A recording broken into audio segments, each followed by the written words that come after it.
BJP के जो कुछ गुंडे थे हम लोग के साथ बदतमीजी किया। ये मेरी बहन है। हाँ। इनके साथ बदतमीजी किया गया। वो उसका दुपट्टा खींच लिए, एक लड़के आए और उसका बड़ा आरोप लगा रही हैं आप। सच में खींच लिए, मेरे वीडियो में भी है हम भी। लेकिन उस लड़की के पीछे सारी भीड़ आने लगी, कभी उसको इधर ले जा रहे हैं, कभी उधर ले जा रहे हैं।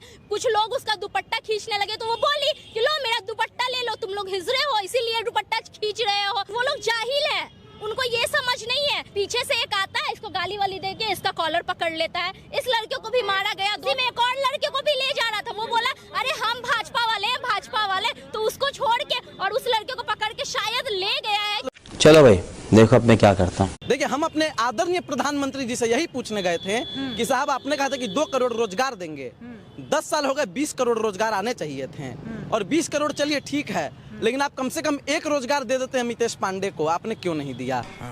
ये बड़ी अच्छी बात कही आप। कितनी वैकेंसीज निकाली आपने ये क्यों नहीं बताया? आपने कहा था कि ये मेरे हवाई चप्पल पे चलने वाले गरीब भाइयों, मैं तुम्हें हवाई जहाज पे घुमाऊंगा। वो हवाई जहाज भी आप बेच दिए। और इस बात पे अगर सवाल करते हैं देश के लोग तो आप उनको दबाने का प्रयास करते हैं, मारने का प्रयास करते हैं, उनको पीटते हैं, युवाओं को ढकेलने का प्रयास करते हैं। और मैडम आपने शुरू में एक बात बोली थी कि जिस ओर जवानी चलती है उस ओर जवाना चलता है, तो बिल्कुल सही बात है, मैं सहमत हूँ कि तलवारों के साए पर इतिहास हमारा पलता है। जिस ओर जवानी चलती है उस ओर जवाना चलता है। और अब इन देश के नौजवानों ने यहीं से क्रांति फैल गई है। अब डाक बंगला चौराहा जो था पटना का, वहाँ पे लगभग सारे पटना वासियों ने देखा। वहाँ पे जाके भारत मुर्दाबाद कह रहे हो, पाकिस्तान जिंदाबाद कह रहे हो, क्या रहे थे वहाँ पे कि आपको इतनी उदंडता का सामना करना पड़ता? कुछ देश की छवि खराब कर रहे थे क्या? पाकिस्तान जिंदाबाद का नारा लगा रहे थे क्या? 1 मिनट, यही सवाल आप उन लोगों से क्यों नहीं पूछती हैं जो पाकिस्तान में बिरयानी खाने जाते हैं? अरे बाप रे, ये तो धोती खोल रहा है।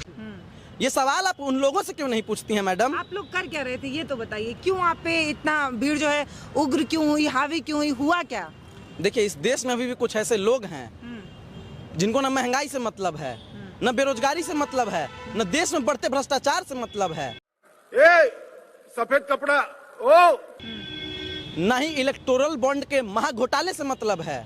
उन लोगों को सिर्फ मोदी मोदी मोदी मोदी मोदी मोदी का राग अलापने से मतलब है और कुछ नहीं। आप लोग क्या आरजेडी से मैनेज हुए हैं क्या? देखिए मैम, हम लोग ना एक आरजेडी के हैं न किसी के हैं, बस हम लोग अपना हक मांगने आए। रोज आते हैं इस उम्मीद पे, आज जीतेंगे, कल जीतेंगे, परसों जीतेंगे, रोज हारते हैं। मोदी जी से हक मांगने आए थे। आपको पता होगा मोदी जी सबसे पहले 2014 में गांधी मैदान आए थे। मोदी जी का एक भाषण हम देखे थे जिस टाइम प्रधानमंत्री बनने से पहले। उसने बोले थे कि भाई साहब हम आप लोग को बिहार को एक विशेष राज्य का दर्जा देंगे। और हम, मेरा हक क्यों नहीं बनता है मैम मोदी जी से सवाल करने का? क्योंकि मोदी जी को 40 सीट 39 सीट हम लोग दिए हैं, तो मेरा हक है मैम उनसे सवाल करने का। और सच्चे देशभक्त वही होते हैं जो सत्ता से सवाल करते हैं।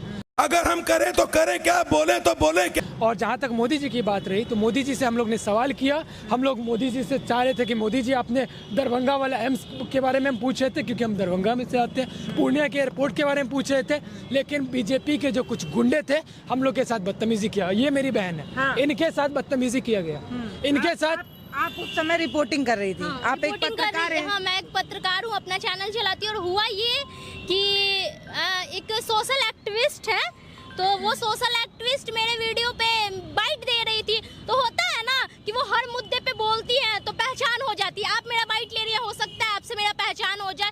कुछ लोगों को वो जब विरोध करने लगी और वो खिलाफ में बोलने लगी, बोली मोदी जी तो 1 मिनट में चल गए, तो उसका दुपट्टा खींच लिए, एक लड़के आए और उसका बड़ा आरोप लगा रही हैं आप। सच में खींच लिए, मेरे वीडियो में भी है, हम भी वीडियो चलाएंगे। वो खींच लिए, दुपट्टा खींच लिए और उसके बाद क्या किए कि हल्ला करने लगे कि अरे ये तो इनके साथ रहती है, ये तो इनके साथ रहती है। मतलब साथ रहती हो तो उनको बोलने का हक नहीं है। वीडियो मेरे पास है, मैं चैनल पे चला रही हूँ। मुझे पता है कि बहुत सारे लोग आके बोलेंगे सपाई है, कांग्रेसी है, ये है, वो है। बोलते रहिए, कोई फर्क नहीं पड़ता है। जिस दिन प्रूफ ला के देंगे उस दिन बोलिएगा। और एक और बात, जय श्री राम का नारा लगाने वाले लोगों से इतना कहना चाहती हूँ ना, अगर उनकी मर्यादा और संस्कार आपने सीखा होता तो एक महिला का दुपट्टा खींचने की नौबत आपको कभी नहीं आई होती।